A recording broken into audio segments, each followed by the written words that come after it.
Washington, D.C., the capital of the United States of America, where Prime Minister Modi will arrive for his first state visit. The tricolour is fluttering, the red carpet is being rolled out. This is Modi's 8th visit to the US as Prime Minister, his second during the Biden presidency, but the Americans are calling it transformative. One that could redefine the India-US relationship. We'll tell you why. From chips to China, from jet engines to drones, the optics, the personal chemistry, we will report and analyze every aspect of this visit. Join me, Palki Sharma, to connect the dots on Firstpost.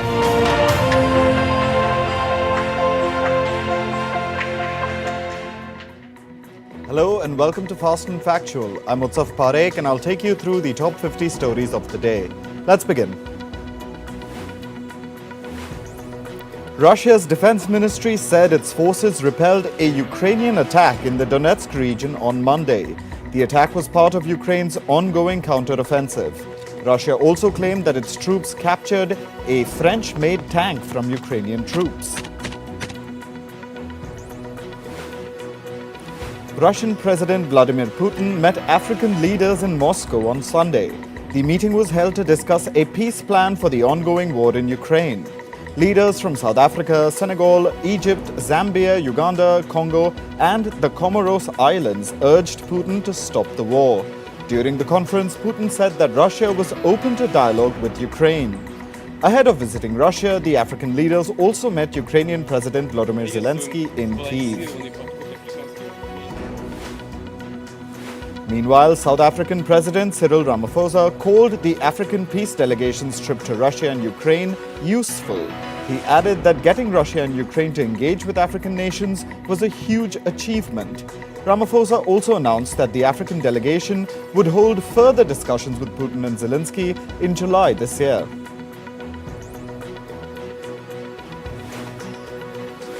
Indian Prime Minister Narendra Modi has written to G20 members seeking full membership of the African Union to the grouping. The Indian PM said Africa's inclusion in G20 would be seen as fair and inclusive. The African Union consists of 55 African member nations. New Delhi has invited 9 additional guests to the G20 summit. These include the UN, the WHO, and the World Bank, among others.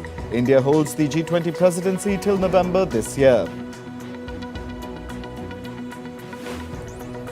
US Secretary of State Antony Blinken met Chinese President Xi Jinping in Beijing today. Their meeting was the final point on Blinken's agenda during his 2-day visit to China. It comes amid frosty ties between the US and China. Blinken also met China's top diplomat Wang Yi, and on Sunday, Blinken had met his Chinese counterpart Qin Gang. Meanwhile, China's Premier Li Qiang began his official visit to Germany. He met German President Frank-Walter Steinmeier in Berlin today. This is Li's first overseas trip after becoming China's premier in March this year. He'll also attend the new Global Financial Pact Summit in Paris on the 22nd of June. At least 21 people were shot at during a Juneteenth celebration in the US state of Illinois. One person succumbed to bullet wounds. Illinois police officials are still investigating the motive behind the attack. It is not known how many shooters carried out the assault. Juneteenth is a federal holiday in the US. The day marks the emancipation of enslaved African Americans. Meanwhile, militants linked to the Islamic State killed at least 37 people in a school in the West African country of Uganda. 6 other civilians were abducted from the school. According to police officials, the militants also looted food and people's belongings. The Ugandan army is working with the army of Congo to track the militants. Search operations are on to trace the abducted civilians. The rival factions in Sudan have agreed to a new 72-hour ceasefire. The agreement was signed even as the Sudanese Armed Forces and the Rapid Support Forces paramilitary group continued to clash in Sudan's capital, Khartoum. The latest ceasefire has been brokered by Saudi Arabia and the US. The Sudanese army and RSF have agreed to allow the delivery of humanitarian aid across the country. Several other ceasefire agreements have been breached in the past. Qatar and the United Arab Emirates reopened their respective embassies on Monday. This is after the two Gulf countries agreed to restore diplomatic ties in April. This comes as Qatar and other Gulf countries are seeing a thaw in relations. Earlier in 2017, the UAE, Saudi Arabia, Bahrain and Egypt had severed ties with Qatar. They accused Qatar of forging closer ties with Iran and supporting terrorism. Israeli commandos backed by helicopters conducted raids in the occupied West Bank on Monday. At least 3 Palestinians, including a teenager, were killed. The Israeli troops engaged in a firefight with local gunmen. Over 29 people were wounded amid the fierce clashes. Meanwhile, Israeli Prime Minister Benjamin Netanyahu said he would go ahead with his proposed judicial overhaul. Netanyahu maintains that his motive is to balance out the powers between different branches of the government. Critics say that the overhaul will reduce powers of the judiciary, which will be detrimental for democracy in Israel. Meanwhile, thousands of people protested against the proposed overhaul. These protests have been going on for 5 consecutive months. Australia's Senate has passed a legislation to recognise its Indigenous people in the Constitution. With this, Australia's Aboriginal and Torres Strait Islanders would be recognised in the Constitution for the first time.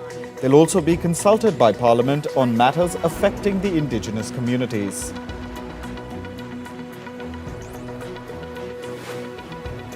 Earlier on Friday, at least 79 people had died in a shipwreck off the coast of Greece. Now, survivors of the migrant boat tragedy are being reunited with their families. This is being facilitated at a migrant camp on the outskirts of Greece's capital, Athens. A cyclone has killed at least 12 people in Brazil. This comes after Brazil's southern regions witnessed torrential rainfall and landslides. At least 5 people are still missing. Brazil has deployed helicopters and boats to rescue people from the flooded areas.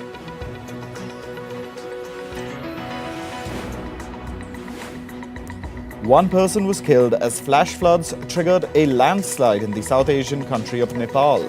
At least 25 people are missing due to the floods. Of these, 16 were engineers who were working on a hydroelectric project in Nepal's eastern region.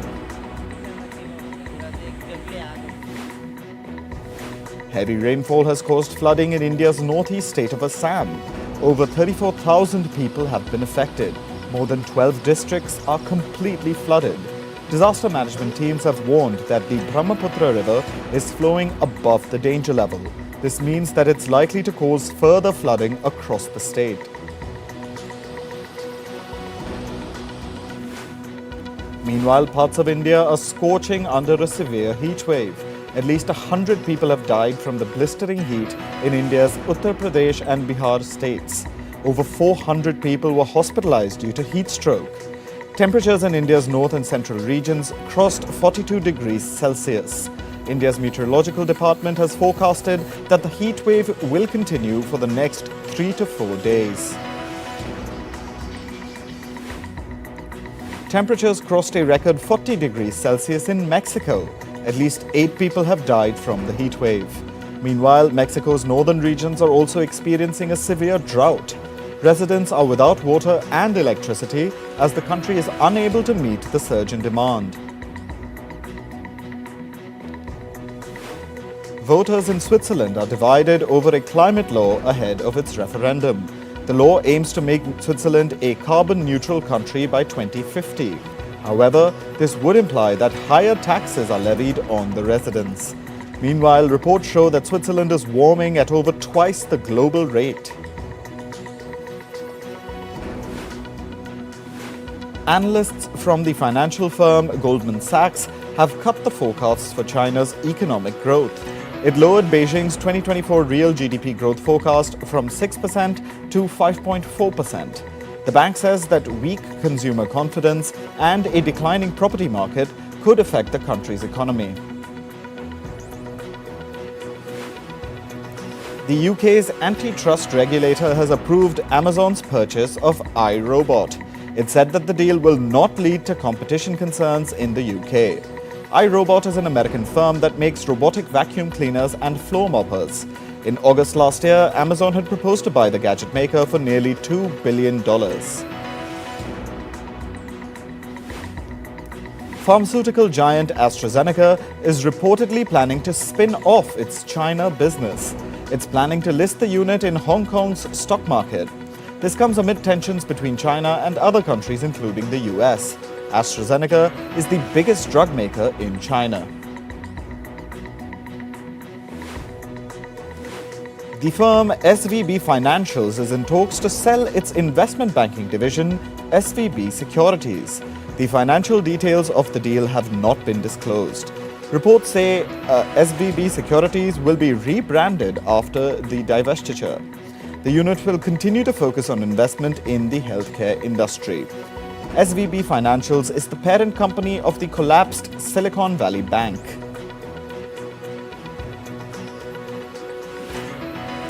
Cryptocurrency exchange Binance will shut its services in the Netherlands. This is after it failed to meet the registration requirements to operate in the country. Trading will be halted from July 17th. This is the latest setback for the world's largest crypto firm.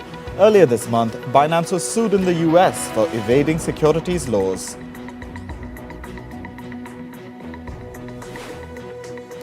Electric truck maker Nikola will lay off 270 employees. This accounts for 23% of its workforce. The company will dismiss 150 employees from its European operations. The other 120 positions will be cut from its US factories.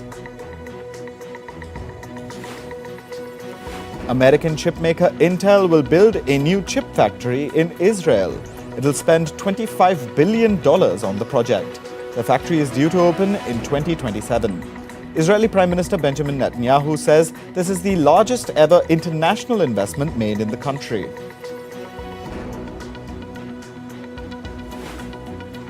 Elon Musk's brain chip company Neuralink is expecting to do its first human implantation later this year. He said this during the Paris VivaTech event recently. Last month, the company received a clearance from the US drug regulator for its first in-human clinical trial. However, Neuralink still faces another investigation in the US.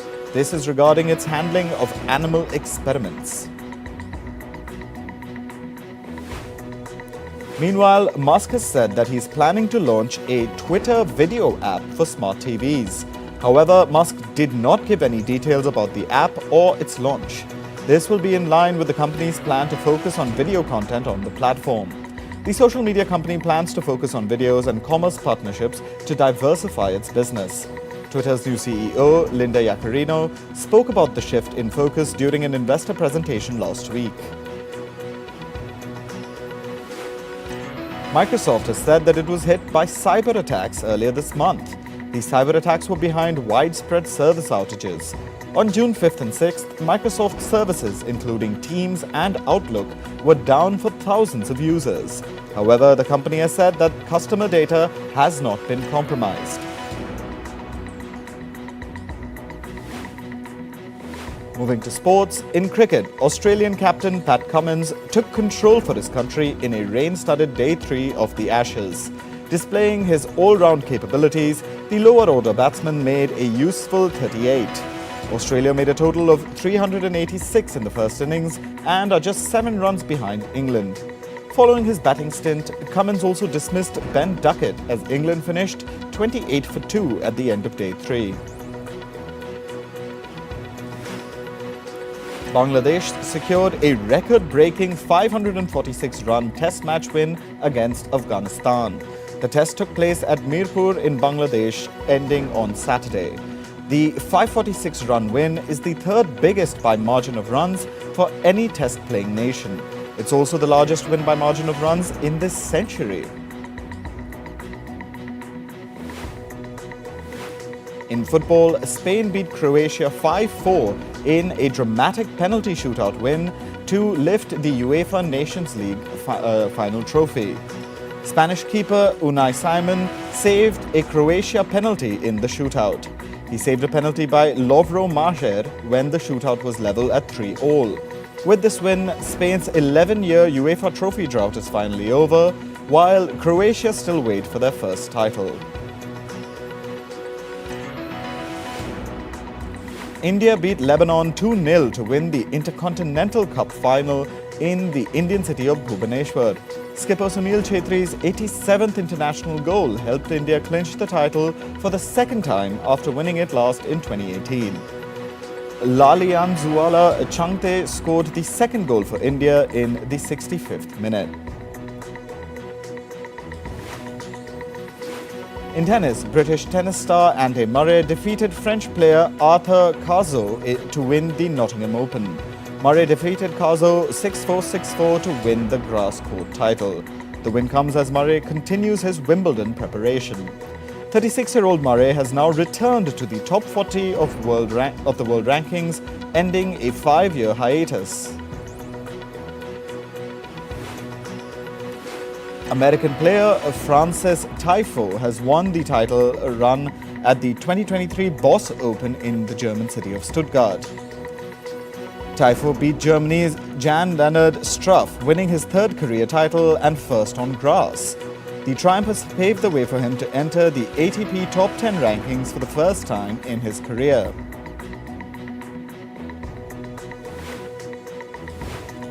In badminton, Indian players Satwik Sairaj Rankireddy and Chirag Shetty created history with their Indonesia Open win. Both the players won India's first ever gold medal in the men's double category in Jakarta. Rankireddy and Shetty beat Malaysian world champions Aaron Chia and Wui Yik So in the final on Sunday. This is their first win against the Malaysian duo in 9 meetings on the tour. In archery, India's Abhishek Verma bagged an individual gold medal at the Archery World Cup Stage 3. This was in the city of Medellin in Colombia. Verma beat America's James Lutz to win the title. This is Verma's third individual World Cup gold medal. Verma had previously stunned world number 1 Mike Schlolesser of the Netherlands in the quarter-finals. In athletics, world number 1 javelin thrower Neeraj Chopra will compete in the 6th stage of the Diamond League. The league will be played in the Swiss city of Lausanne on June 30th. Chopra sustained a muscle strain last month and decided to pull out of the FBK Games in the Netherlands on June 4th. He also decided to pull out of the Paavo Nurmi meet in Finland on June 13th. In Formula 1, Max Verstappen has won the Canadian Grand Prix to claim Red Bull's 100th victory. Fernando Alonso was placed second, while Lewis Hamilton finished third in the Montreal race. Verstappen has now equaled Ayrton Senna's record of 41 race wins. Rapper Big Pokey has died after collapsing on stage during a concert in Texas in the US. He was 45. A video from the performance shows him gasping mid-lyric and then collapsing on his back. He was administered CPR and rushed to a hospital where he died shortly after. Singer Bebe Rexha was hit with a mobile phone during a concert in New York. A video made by a fan shows the exact moment when a mobile phone hit her on the face. Rexha can then be seen collapsing on her knees before her crew escorted her to safety.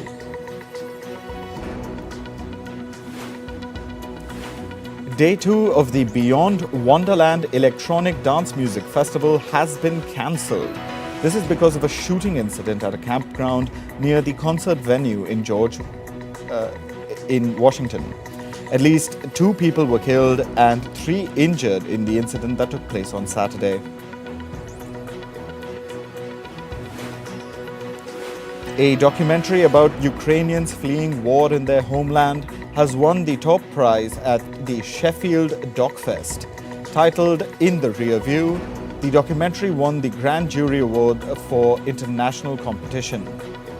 Another Ukrainian film, 20 Days in Mariupol, won Sheffield's Tim Hetherington Award.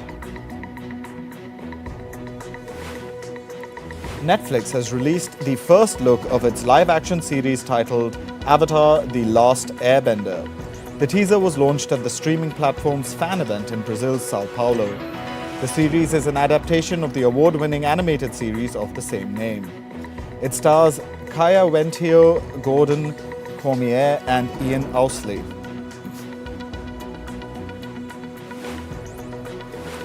The first ever comedy pilot by Netflix, titled Little Sky, has wrapped up filming early.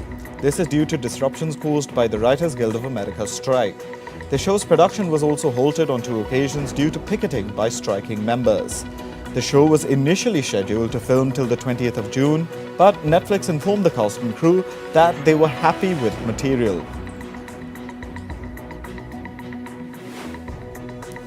Arnold Schwarzenegger's debut comedy series, Fubar, has been renewed for a 2nd season. The show features Schwarzenegger as a CIA operative who finds out that his daughter also works for the agency. The news comes 3 weeks after the show's premiere on the 25th of May. As per Netflix, Fubar has garnered over 219 million hours of viewing since its debut. Season 2 of Korean drama Squid Game has announced 4 new cast members. This includes actors Yim Si-wan and Kang Ha-nae. The 2nd season is set to premiere in 2024 on Netflix. A spin-off of the drama series Money Heist has been announced. Titled Berlin, the spin-off centers around a popular character from Money Heist. The character is played by Spanish actor Pedro Alonso. The teaser for Berlin gives a glimpse of his latest heist to rob one of the top auction houses in Paris. Berlin is expected to premiere on Netflix in December. Musician Pharrell Williams is set to debut at the Paris Men's Fashion Week. He'll debut as the creative director of fashion house Louis Vuitton. He will showcase his first collection for the French brand on the 20th of June. Teasing his creative vision for the brand, Williams offered a glimpse of his new brand campaign featuring singer Rihanna.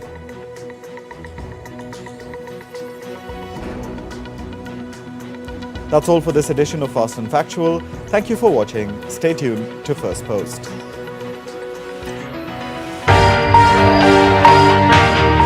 We're in Washington, D.C., the capital of the United States of America, where Prime Minister Modi will arrive for his first state visit.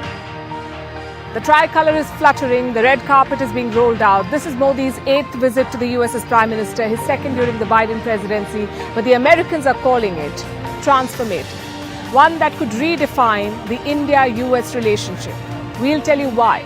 From chips to China, from jet engines to drones, the optics, the personal chemistry, we will report and analyze every aspect of this visit. Join me, Palki Sharma, to connect the dots on Firstpost.